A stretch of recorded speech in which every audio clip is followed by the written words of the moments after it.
All right. Good evening, ladies and gentlemen. I know it's a little later than my normal stream, but I got involved with some stuff and didn't get around to. No, it was a long day. Look, I wanted to address some stuff, and I wanted to make a big announcement. We have a very special guest coming on Monday, uh, the 20th. Yeah, 420, man, 420. He is Sheriff Mack, and he is, in my opinion, a 10th Amendment hero.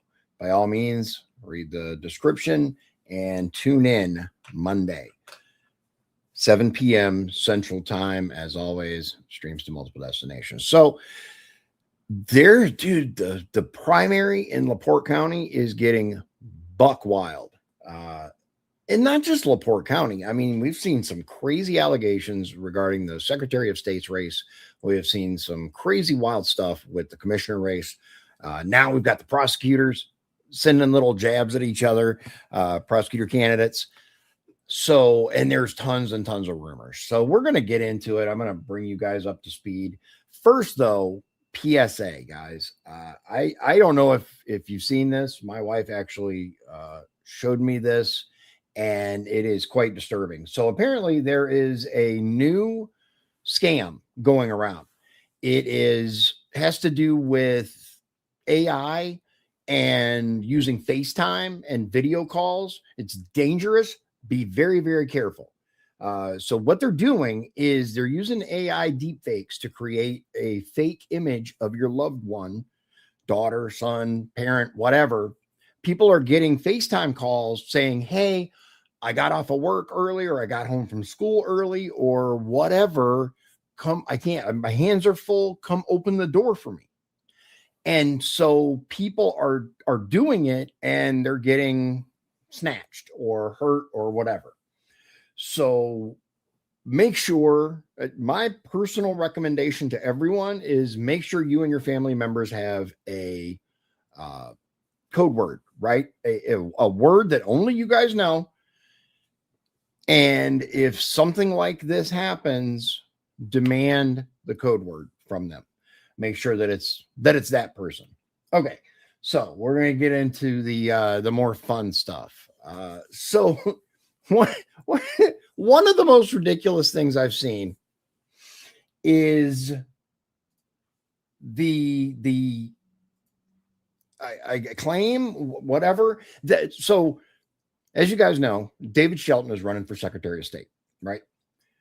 He's running in the Republican primary. Diego Morales, his little crew, is out saying all kinds of things about David Shelton. One of the things that they're saying is that his wife sells, the claim is that his wife sells sex toys. Okay. Now, what she sells is called Pure Romance, right? Pure Romance is essentially a Tupperware party with massage oils and lotions. Okay. So let me show you guys what we're talking about here. This is, by the way, this is the exact same stuff that you can find at Target and Meijer. Okay. It is nothing scandalous. It's very straightforward. So look here, this is Pure Romance. This is the stuff that she sold. I guess she doesn't even do it anymore. This is at Target, and this is at Meijer. It's the same stuff, guys. It's for married women that want to spice up their relationships a little bit. Look, it's not like she's out there pimping Bad Dragon, well, or massage parlors, right? It's not like she's doing that. Now the claim is that she profited from COVID or something. So the pandemic hit, and she, like many others, took a hit to her business. She applied her COVID aid, or applied for COVID aid. I must have missed where she was found guilty of some kind of fraud related to it, right? I'm sure that was out there, right? No. Apparently, women are not allowed to enjoy sex, guys. They should just take a page from the Winston playbook. You guys remember Winston from Mrs. Doubtfire? Yeah. Winston's idea of foreplay was, Effie, brace yourself. Let me know if any of you guys had audio issues with that. I think I fixed the audio problems, but I don't know. So as far as the prosecutor's race, the big claim is that Chuck Watterson pulled a Democrat ballot in 2018. Now, look, guys, we all know the Republican Party is infected with rhinos. That just is the way that it is. And for those of you new, rhino stands for, it's no H in it, it's RINO, Republicans in name only, right? And it just means that, yeah, they have an R behind their name, but they are not conservative. I actually dug into it a little bit, the whole Watterson thing. And yeah, he did pull a Democrat ballot in 2018. Why? Because he was working at the prosecutor's office. There were no Republicans on the ballot, and he had a chance to help choose his boss. I don't know about you, but I would do the same thing. In Michigan City, especially, Democrat primary, that decides the entire election. So the next little drama spike comes from the Congressional District 1. It's not my circus, not my monkeys, guys. I don't live in District 1 anymore. I live in District 2. But the three people that are running for that race are Barb Regnitz, Ben Ruiz, and Shinky. I can't remember his first name. Jim, I think. Shinky. So here's the thing, guys.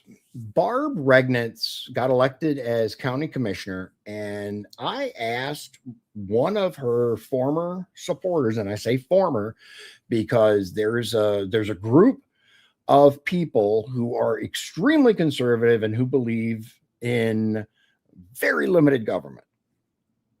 They supported her and helped knock doors for her to get her elected to county commissioner.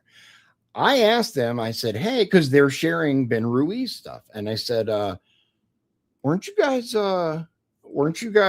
backing Regnitz during her commissioner race? And the story I was told is that the quote is, talks like Trump, but governs like Todd Young. So take that for what it is. They are not pleased and they are not backing her for a congressional run. However, what she does seem to have is money. Now, apparently there are at least $1.5 million in her campaign account, most of which was loaned to her account by herself.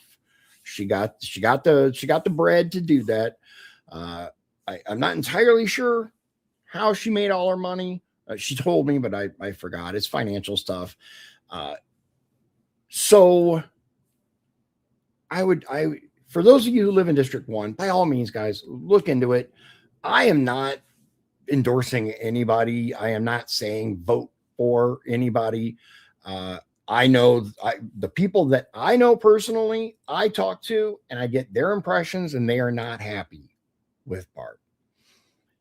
The same thing, however, with the other two. Ben Ruiz, unfortunately, I don't know if you guys remember back in, what was it? It wasn't the last one, but I think it was the one before that, where Jennifer Ruth Green ran in the primary, won, and unfortunately, Ben had a huge social media meltdown over it, yelling, screaming, all caps, and just really kind of not taking the loss very well. And look, man, I've lost elections. It sucks. But you have to, especially after the primary, you got to come together, right? You got to say, okay, I tried, you won, how can I help? Now, it's important to note that Randy Niemeyer said that after the last election, when Randy won, Ben called him and immediately said, okay, man, I'm behind you. What can I do? How can I help? Now, unfortunately, there is a very divisive county commissioner in LaPorte County who gave Ben Ruiz an endorsement. Unfortunately, she did so on county commissioner letterhead with the seal of LaPorte County on it. That's a big no-no. And when we tried to tell Ben, hey, this is kind of an issue, he got mad and there were some problems. Now, Jim Shinky has been plagued with legal troubles, so I don't know how this is going to play out. I guess he got a driving while suspended, and he drives an RV around. He hit something with it, and it was just ultimately it's not my district anymore.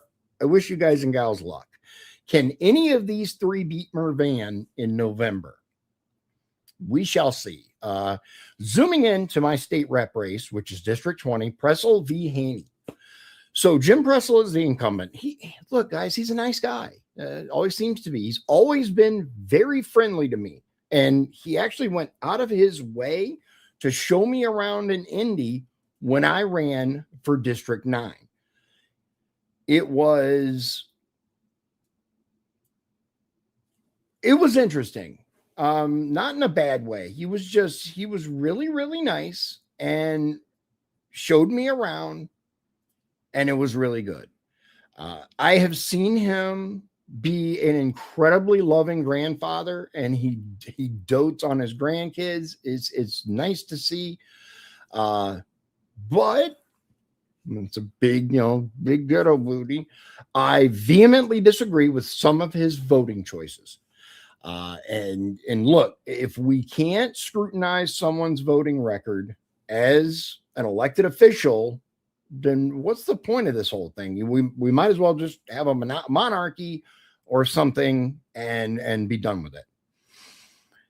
His opponent is Juanita Haney. Now, husband Joe Haney, fire. I mean, fire AF. He is incredible. I know I've been hanging around my younger kid too much, but he's incredible. He is the only not the only, but one of the only people in this county, especially elected officials, that are actually fighting for smaller government, less taxes, stuff like that.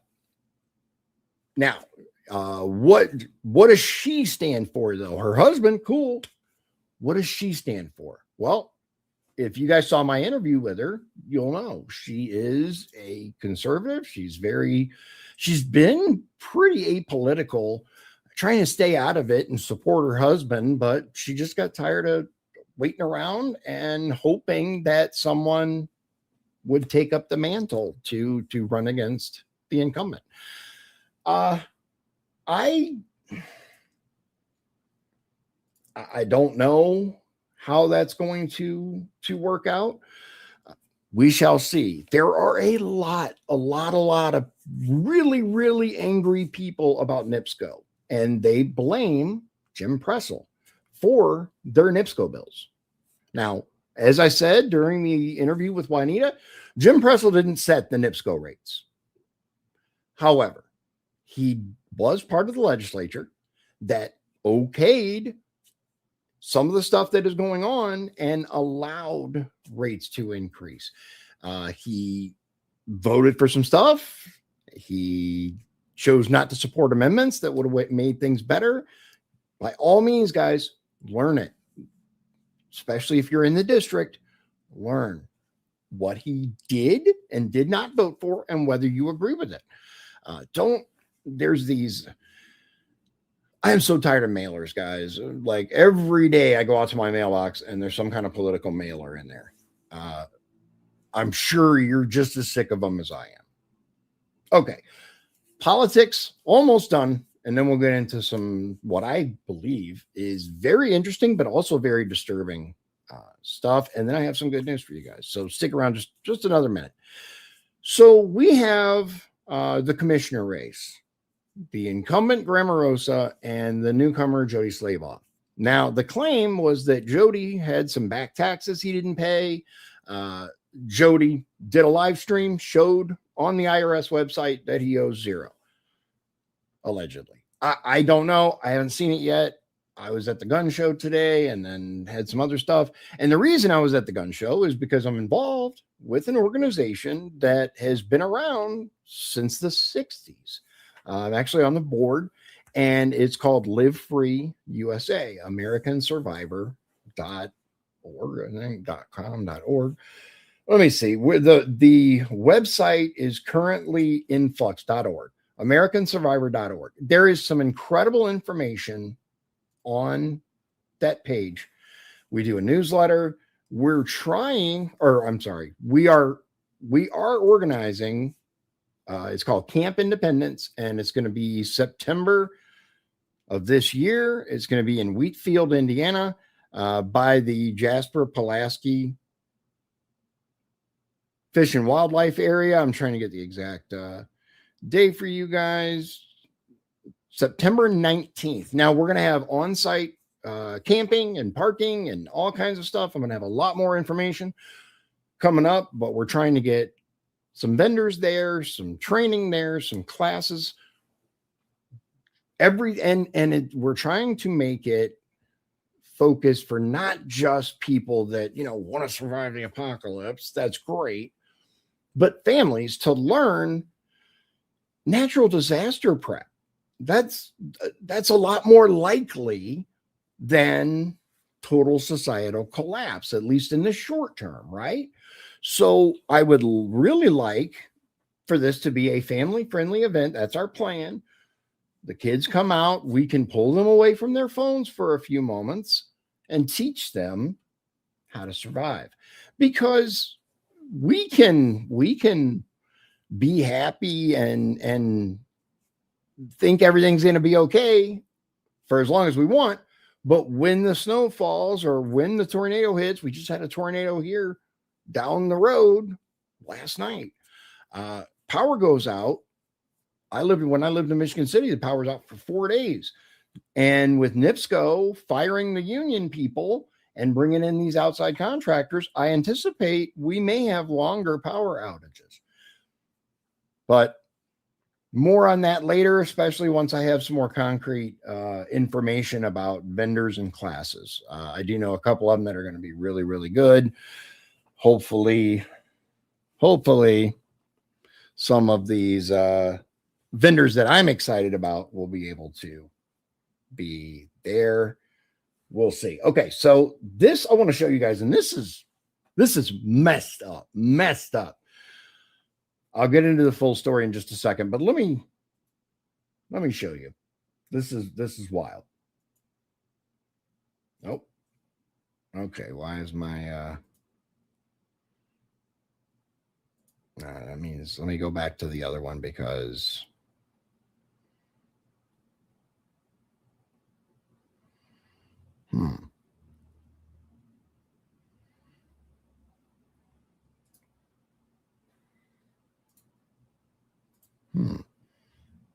All right, yeah. I'm having another audio issue here. This is starting to become I don't get it, guys. Okay, so what if I do this? Hold on, let me try something. I apologize. Normally, this works a little better, but this time we're going to try something else. Let's do this. Okay, that's not working either. What is happening here?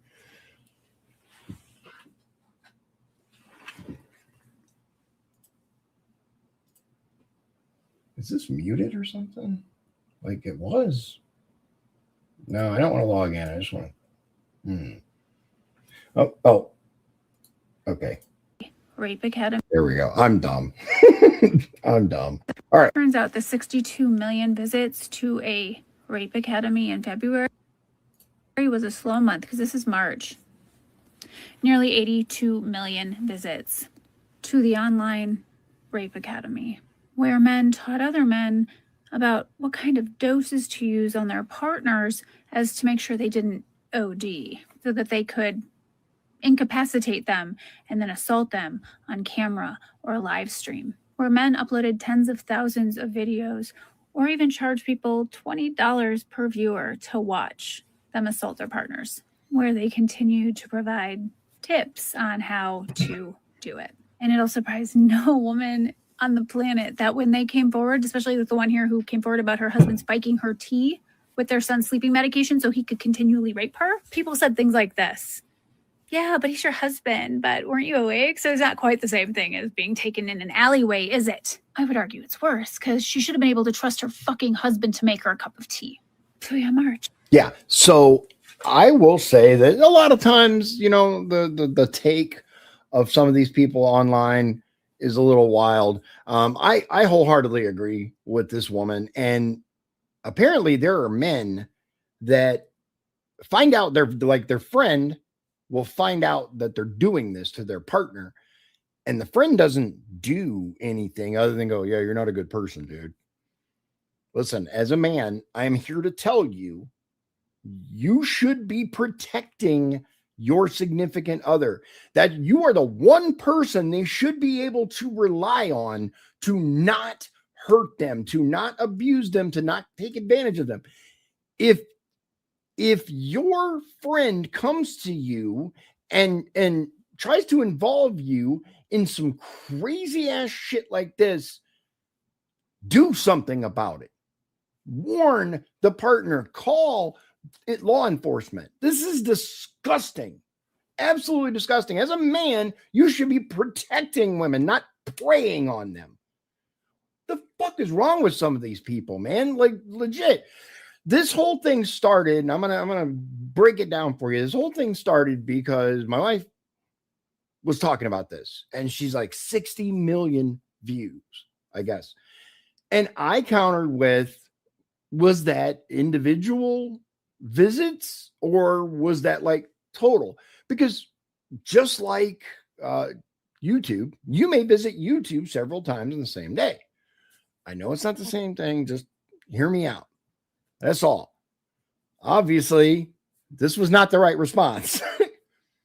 But I was trying to make the point that it's not quite as bad, potentially, maybe, if there were like 30 million that came to the site twice, then it looks like 60, but it's only half as many sick freaks. So then she sent me this, that apparently that was just a slow month, and it's even worse. Now, I don't know if this is worldwide. I don't know if this is US. I didn't dig much into it. All I know is if you are a man and you are doing this to your partner, you're a sick fucking dude. Period. And I want to hear, and no, it is not okay because they're married. I don't know if you guys know this. So I'm from Louisiana. And up until fairly recently, they were under a different legal standard than the rest of the country. It was called Napoleonic law. And it was actually not a crime in Louisiana to force yourself on your significant other, regardless of, sex.